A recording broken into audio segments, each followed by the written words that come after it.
નમસ્કાર વિદ્યાર્થી મિત્રો, આજે આપણે 16મું ચેપ્ટર પર્યાવરણીય સમસ્યાઓ શરૂ કરીએ છીએ. આ ચેપ્ટરમાં આપણે 4 પર્યાવરણીય સમસ્યાનો અભ્યાસ કરવાનો છે.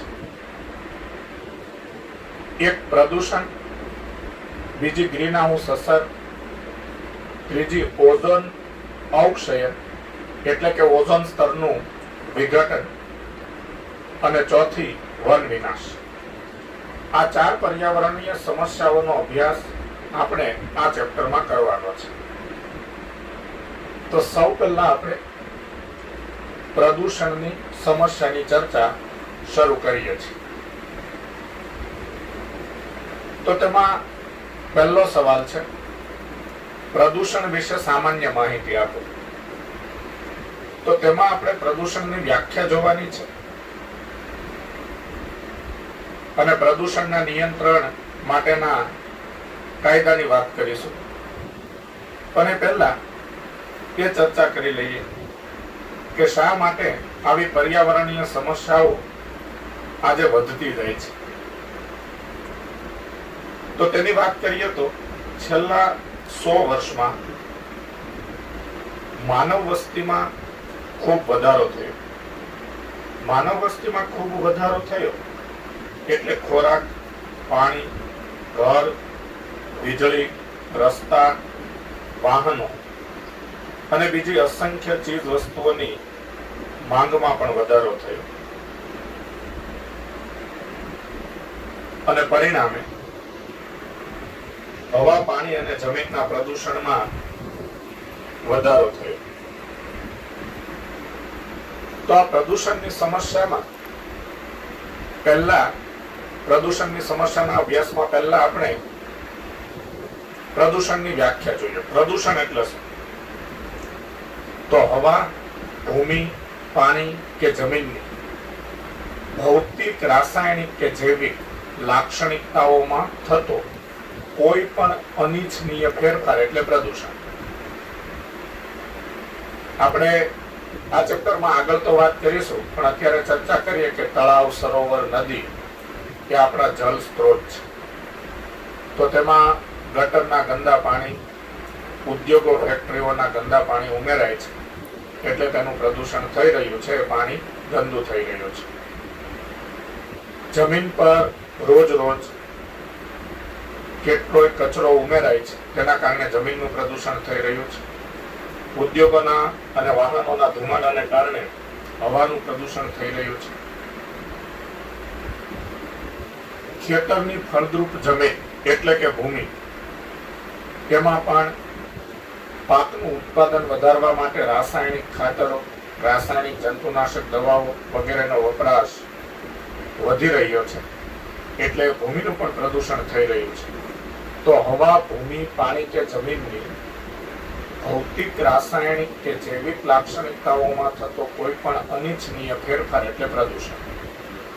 આવા અનિચ્છનીય ફેરફાર લાવતા ઘટકોને પ્રદૂષકો કહેવાય. એટલે કે પ્રદૂષણ ફેલાવતા પદાર્થોને પ્રદૂષકો કહેવાય. હમણાં વાત કરી તેમ કે તળાવ, સરોવર, નદી વગેરેના પાણીમાં ઉદ્યોગોના ગંદા કચરા ઠલવાય છે અને તેના કારણે પાણીનું પ્રદૂષણ થાય છે. તો આ ગંદા કચરાને પ્રદૂષકો કહેવાય. જમીન પર રોજ કેટલોય ઘન કચરો ઉમેરાય છે તો એ ઘન કચરાને પ્રદૂષકો કહેવાય. તો પ્રદૂષણ ફેલાવતા ઘટકોને પ્રદૂષકો કહેવાય. પર્યાવરણના પ્રદૂષણને નિયંત્રણમાં રાખવા માટે અને પર્યાવરણની સુરક્ષા કરવા માટે તથા પર્યાવરણની ગુણવત્તા સુધારવા માટે ભારત સરકારે 1986માં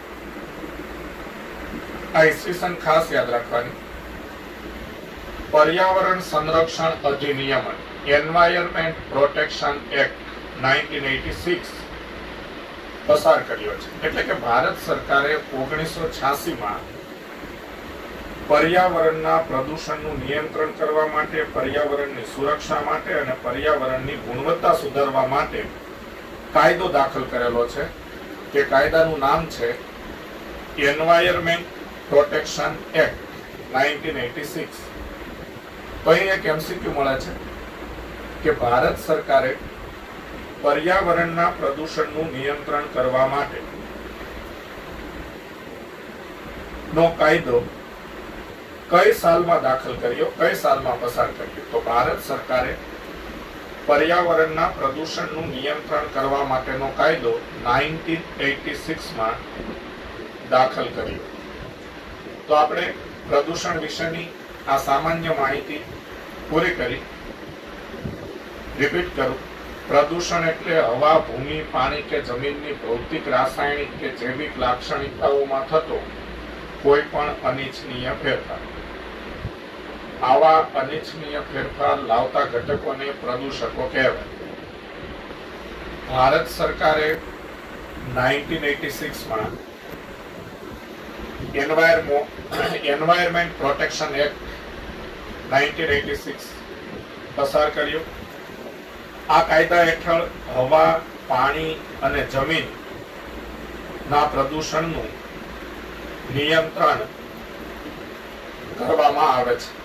એટલે કે આ કાયદો એન્વાયરમેન્ટ પ્રોટેક્શન એક્ટ 1986 હવા, પાણી અને જમીનના પ્રદૂષણનું નિયંત્રણ, તેની સુરક્ષા અને પર્યાવરણની ગુણવત્તા સુધારવા માટેનો કાયદો છે. હવે આપણે સૌ પ્રથમ હવાના પ્રદૂષણની ચર્ચા કરીશું. આ ચેપ્ટરમાં આપણે હવાનું પ્રદૂષણ, જળ પ્રદૂષણ એટલે કે પાણીનું પ્રદૂષણ અને જમીનનું પ્રદૂષણ, એ ત્રણેય પ્રકારના પ્રદૂષણની ચર્ચા કરવાની છે. તેમાં સૌ પ્રથમ આપણે હવાના પ્રદૂષણની ચર્ચા કરીએ છીએ. વિદ્યાર્થી મિત્રો, હવે આપણે હવાના પ્રદૂષણની અસર અને તેના સ્ત્રોત વિશેની ચર્ચા કરીએ. તો હવાના પ્રદૂષણની અસર આપણે જાણીએ છીએ કે શ્વસન સંબંધી જરૂરિયાતો માટે આપણે હવા પર આધારિત છે. એટલે કે આપણે હવા શ્વાસમાં લઈએ છીએ ઓક્સિજન મેળવવા માટે. વનસ્પતિઓ પણ તેના વાયુરંધ્રો દ્વારા હવામાંથી O2 અને CO2 પ્રાપ્ત કરે છે. પ્રાણીઓ પણ હવામાંથી ઓક્સિજન પ્રાપ્ત કરે છે, એટલે કે શ્વાસ લે છે. તો સજીવો ઓક્સિજન પ્રાપ્ત કરવા માટે હવા પર આધારિત છે. હવામાં વાયુ પ્રદૂષકો જે ઉમેરાય છે, એ વાયુમય પ્રદૂષકો બધા સજીવોને નુકસાન કરે છે. એટલે કે વનસ્પતિને નુકસાન કરે છે, પ્રાણીઓને નુકસાન કરે છે અને મનુષ્યને પણ નુકસાન કરે છે. ખેતરમાં ઉગેલા પાકની વૃદ્ધિ અને ઉપજ એટલે કે ઉત્પાદન ઘટે છે. તો હવાના પ્રદૂષણની અસરને કારણે ખેતરમાં જે પાક વાવેલો હોય તેની વૃદ્ધિ અને ઉપજ ઘટે છે. વનસ્પતિઓનું અકાળે મૃત્યુ થાય છે. એટલે કે પ્રદૂષિત હવા વનસ્પતિના પર્ણો તેના વાયુરંધ્ર દ્વારા પ્રાપ્ત કરે. એટલે કે પ્રદૂષિત હવામાંથી વનસ્પતિઓ તેના પર્ણમાં આવેલા વાયુરંધ્રો દ્વારા O2 અને CO2 પ્રાપ્ત કરે, ત્યારે વનસ્પતિઓનું અકાળે એટલે કે અપરિપક્વ અવસ્થાએ પહોંચે તે પહેલા મૃત્યુ થાય છે. અને મનુષ્ય તથા પ્રાણીઓના શ્વસન તંત્રને નુકસાન થાય છે.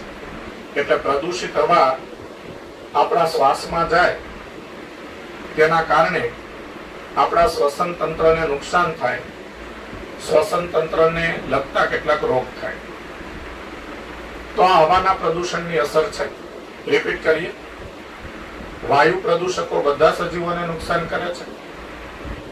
ખેતરમાં ઉગેલા પાકની વૃદ્ધિ અને ઉપજ ઘટાડે છે. વનસ્પતિઓનું અકાળે એટલે કે અપરિપક્વ અવસ્થાએ પહોંચે તે પહેલા મૃત્યુ થાય છે. મનુષ્ય અને પ્રાણીઓના શ્વસન તંત્રને નુકસાન કરે છે. હવે હવાના પ્રદૂષણ માટેના સ્ત્રોતની વાત કરીએ. તો હવાના પ્રદૂષણ માટેના સ્ત્રોત, એમાં થર્મલ પાવર પ્લાન્ટ્સ એટલે કે તાપ વિદ્યુત એકમો ની ધુમાડાની ચીમનીઓ, એટલે જે થર્મલ પાવર પ્લાન્ટ્સ હોય છે જ્યાં ખનિજ કોલસાનો ઉપયોગ થઈ અને વીજળીનું ઉત્પાદન થતું હોય છે. આવા થર્મલ પાવર પ્લાન્ટ્સની જે ચીમનીઓ છે એ ચીમનીઓ હવામાં જે ધુમાડો ઉમેરે છે એ ધુમાડાથી હવાનું પ્રદૂષણ થાય છે. ધાતુ ગાળવાના કારખાના તથા અન્ય કેટલાક ઉદ્યોગો તેના ધુમાડા દ્વારા પણ હવાનું પ્રદૂષણ થાય છે. વાહનોના ધુમાડા તેનાથી પણ હવાનું પ્રદૂષણ થાય છે. તો હવાના પ્રદૂષણ માટેના સ્ત્રોત થર્મલ પાવર પ્લાન્ટ્સ ની ધુમાડો બહાર ફેંકતી ચીમનીઓ, ધાતુ ગાળવાના કારખાના અને અન્ય ઉદ્યોગો, વાહનોના ધુમાડા. હવામાં કણમય અને વાયુમય પ્રદૂષકો ઉદ્યોગો અને વાહનોના ધુમાડા દ્વારા ઉમેરાય છે. એટલે ઉદ્યોગો અને વાહનોના ધુમાડા દ્વારા હવામાં જે પ્રદૂષકો ઉમેરાય છે એ કણમય અને વાયુમય હોય છે. એટલે કે કેટલાક પ્રદૂષકો કણમય હોય છે અને કેટલાક પ્રદૂષકો વાયુમય હોય છે. આવા પ્રદૂષકો હવામાં જે નાઇટ્રોજન અને ઓક્સિજન જેવા બિન હાનિકારક વાયુઓ છે તેની સાથે ભળી જાય છે અને વાયુમય પ્રદૂષકો હવામાં મુક્ત થાય છે. તો આ વાત થઈ હવાના પ્રદૂષણની અસર અને તેના સ્ત્રોત.